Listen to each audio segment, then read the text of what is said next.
A lot of that material could not be published in anything but medical textbooks, I suppose. The atmosphere in Australia, well, first of all, contraception couldn't be discussed in the newspapers, let alone masturbation, let alone abortion. I forget when the word contraception was allowed, but you couldn't have illustrations of condoms and you couldn't have illustrations of diaphragms, and I suppose the arrival of the contraceptive pill made some discussion of it possible, but essentially all that was not considered acceptable for magazines and newspapers in the mainstream, or radio or television.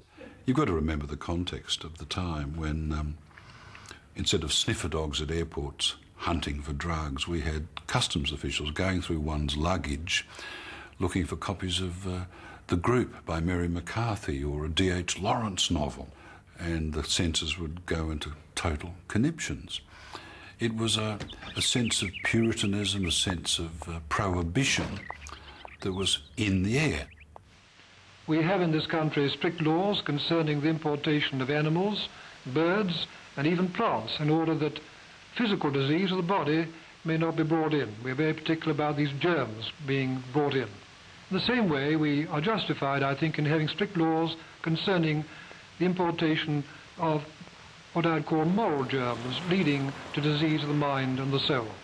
It was an atmosphere where people really did seem to think that if we lowered the tariff walls against these awful European imports, and I'm not talking manufactured goods, I'm talking ideas, I'm talking behaviour, that Australia would fall into an abyss. I remember saying that in some talk I gave back then that if a Martian came to Australia and read the novels of Australia, they would have no idea of how we reproduced, or that there were gay men and women, or that,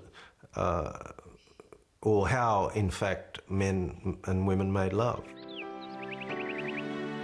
If the Little Red Schoolbook, though, almost came to grief here because of Australia's general prudishness and Australia's rigid censorship laws, did the book fare any better in Britain, the land of Carnaby Street and the swinging 60s, where the counterculture was in full swing, where the Little Red Schoolbook was published 1 year earlier in 1971? I was charged under the Obscene Publications Act that the book had a tendency to deprave and corrupt. All of our stock of Little Red Schoolbooks was in the building. We printed 20,000 of the first edition. About 1,500 or maybe 2,000 had been sold and distributed to bookshops. The rest were all in this building. The police thundered up the stairs to the first floor of 21 Theobald's Road, which is where the office was, above a butcher's shop. Presented themselves with their warrant to search the premises and seize, under the Obscene Publications Act, copies of the Little Red Schoolbook. If Britain, though, in 1971 was more liberal and swinging than conservative Australia, why was the book seized at all? Nominally, they objected to the sections on sex. There was about 20-odd pages in the book on various aspects of sex, talking about sexual education and how sex works between people. It mentioned sex between homosexual sex between men and between women on a similar basis to any other sort of sex, and that was one of the key points that they pounced upon. Number 10 Downing Street gets more than its share of protests and demonstrations in support of just about every conceivable cause. Last week was no exception. It was the biggest protest ever staged in Britain against sexual permissiveness. The catalyst behind this massive petition is a typical middle-aged housewife who resides far from the fleshpots of London amid the tranquility of an English country garden.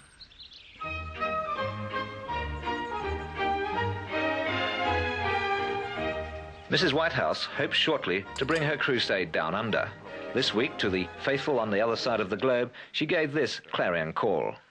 Oh, well, if you take the last decade, and I mean, if I were able to say something to Australia, I would really say this. Do learn from our experience in Britain during this last decade. Don't take on its face value the arguments of the permissives, not least because, as I said earlier, they've got a fortune to make out of all this. I mean, I sort of predicted that the likes of Mary Whitehouse might make noises. I'm not interested, and none of our people are interested, in turning the clock back, you know? But what I didn't predict was that the prosecution authorities would follow that through and launch a prosecution. The police would launch a prosecution. And that was the first indication that, hey, something is going on here. If the book did come to grief, though, even in supposedly swinging Britain, did it fare better in more liberal Denmark, its homeland, where in 1969 all censorship had been abolished before the Little Red Schoolbook was even published? Why Denmark? Why Copenhagen, for the world centre of the pornography business? Why here, the place for old men's dreams and young men's fancies? Hamlet probably was the first juicy story to come from Denmark, until now. But these days, the juicy story business, illustrated and in full colour, has become one of Denmark's greatest industries. At $2 Australian a time, books like these are exported to the world. And they're enough to make the Australian censors, and censors in a lot of other countries too, quote a line from Shakespeare: "Something is rotten in the state of Denmark." If we did anticipate trouble, we did not anticipate trouble to the extent that we got. Let's see why there has been such a rush on the Little Red Schoolbook here in Melbourne. My husband's a school teacher and he'd like to read it before the students read it, or, you know, so he knows about it. In Denmark and in other countries, I think the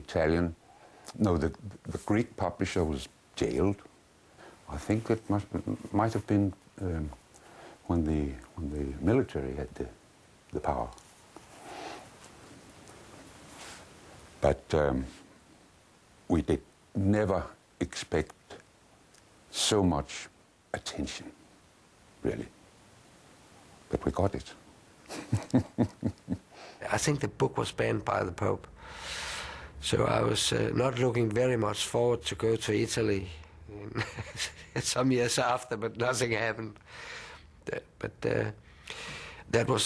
I think all the fuss in these countries were about sex and drugs, really. It discusses intercourse and petting, pornography, homosexuality, abortion, VD, methods of abortion. And this is one of the things that frankly has bothered me over the Little Red Schoolbook. Most of the letters I think I've received have said, look, we haven't read the book, but we've read the chapter on sex and that's enough. Well, I have read it all, and I have read it with my sixth form and with a group of 14-year-olds. They have condemned it 100%. But I don't think we knew that it would cause such a lot of trouble. And I think that moral pollution, as we said, is undermining and destroying the fabric of character in individuals and in countries. And overseas, no, not at all, because I think we hadn't imagined that it would be translated into 19 other languages in such a short period.